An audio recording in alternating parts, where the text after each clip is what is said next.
Assalamualaikum warahmatullahi wabarakatuh.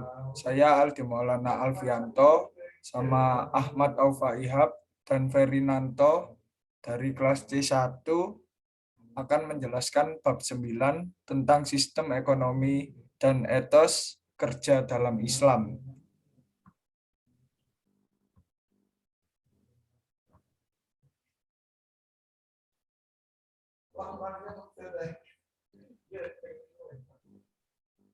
Untuk poin pertama, sistem ekonomi Islam. Pengertian sistem ekonomi Islam secara sederhana merupakan sebuah peraturan di mana pelaksanaannya berlandaskan dengan berbagai syariat, yaitu Islam dan selalu berpedoman pada Al-Quran maupun Al-Hadis. Hal ini meliputi kegiatan seperti simpan pinjam, investasi, dan bermacam kegiatan lain. Poin kedua, nilai dasar dan instrumental ekonomi Islam.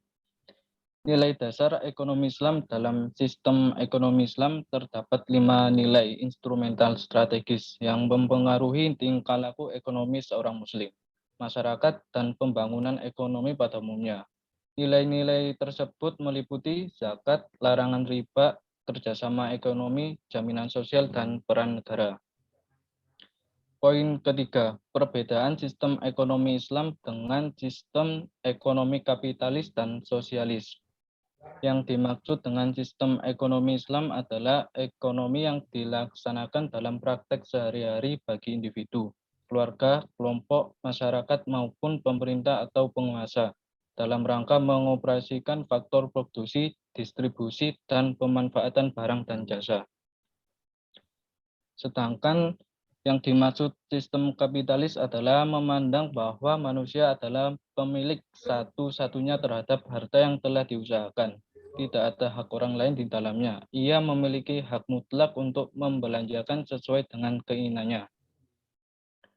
Untuk sistem ekonomi sosialis adalah sistem ekonomi di mana ekonomi diatur penuh oleh negara. Dalam sistem ini, jalannya perekonomian sepenuhnya menjadi tanggung jawab negara atau pemerintah pusat.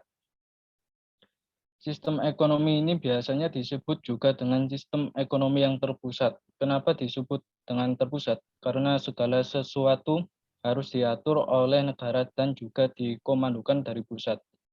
Untuk materi berikutnya dilanjutkan oleh rekan saya Ferinanto.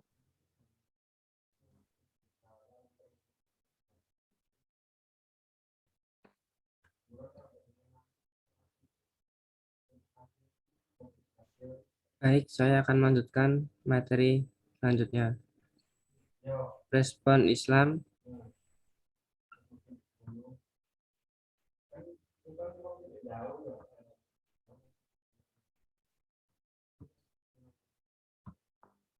Bentar-bentar, kesalahan teknis.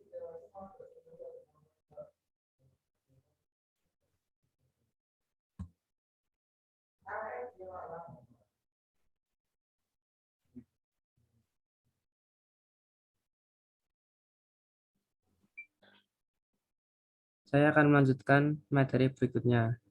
Respon Islam atas transaksi ekonomi modern. Yang pertama ada e-commerce. E-commerce dalam perspektif Islam menggunakan media e-commerce adalah boleh berdasarkan prinsip masalah karena kebutuhan manusia akan kemajuan teknologi ini dengan berusaha memperbaiki dan menghindari kelemahan dan menyimpang teknis maupun syariah. Sebab tidak dapat dipungkiri bahwa mekanisme yang dibuat manusia tidak luput dari kelemahan dan selama masih relatif aman dan didukung oleh upaya-upaya pengaman, hal itu dapat ditolerir berdasarkan prinsip toleransi syariah dalam muamalah dan kaidah fikih.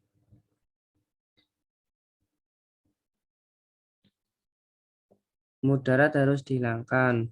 Mengenai teknis operasionalnya dikembalikan kepada kelaziman tradisional, prosedur, dan sistem URF yang berlaku termasuk dalam aktualisasi ijab dan qabul.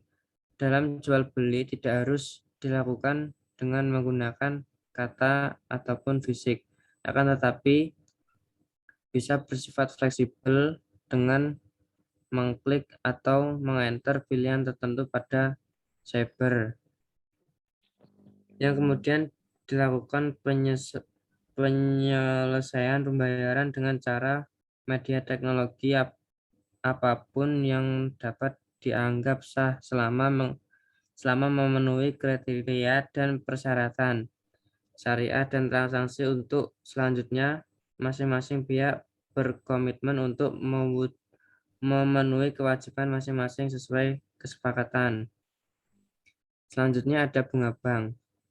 Dalam perdagangan Islam, bunga bank hukumnya haram. Al-Quran dan hadis sangat jelas bahwa bunga itu riba dan riba adalah haram. Walaupun begitu, kontroversi bunga bank konvensional masih mewarnai wacana yang hidup di masyarakat, karena bunga yang diberikan oleh bank konvensional merupakan suatu yang diharamkan oleh Majelis Ulama Indonesia atau MUI.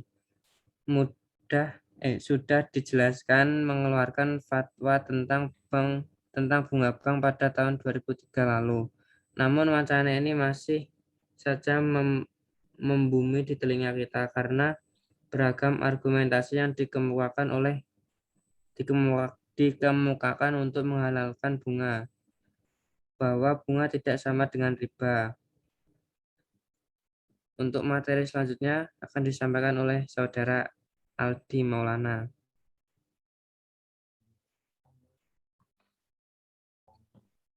Etos kerja dan kemandirian hidup. Etos kerja Islami.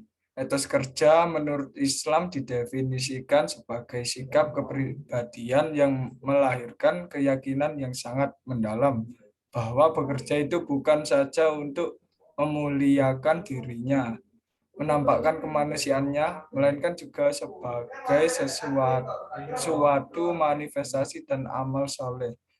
Sehingga bekerja yang didasarkan dengan prinsip-prinsip iman bukan saja menunjukkan fitrah seorang muslim, melainkan sekaligus meninggikan martabat dirinya sebagai hamba Allah yang didera kerinduan untuk menjadikan dirinya sebagai sosok yang dipercaya, menampilkan dirinya sebagai manusia yang amanah. Kemandirian dalam Islam sebagai karakter yang diterangkan dalam syariat Islam adalah karakter kemandirian.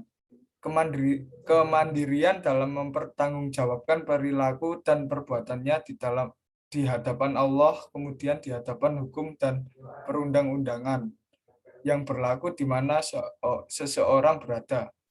Kemandirian ini diberlakukan mulai dari seorang anak sampai pada status akil balik. Ditinjau dari perspektif pendidikan, bahwa masa akil balik adalah masa ia telah mendapatkan bekal pemahaman yang cukup untuk bakal ia menjadi seorang muslim yang mulai berdiri sendiri dengan tanggung jawab personal di hadapan Tuhannya. Kesimpulannya, sistem ekonomi dan etos kerja dalam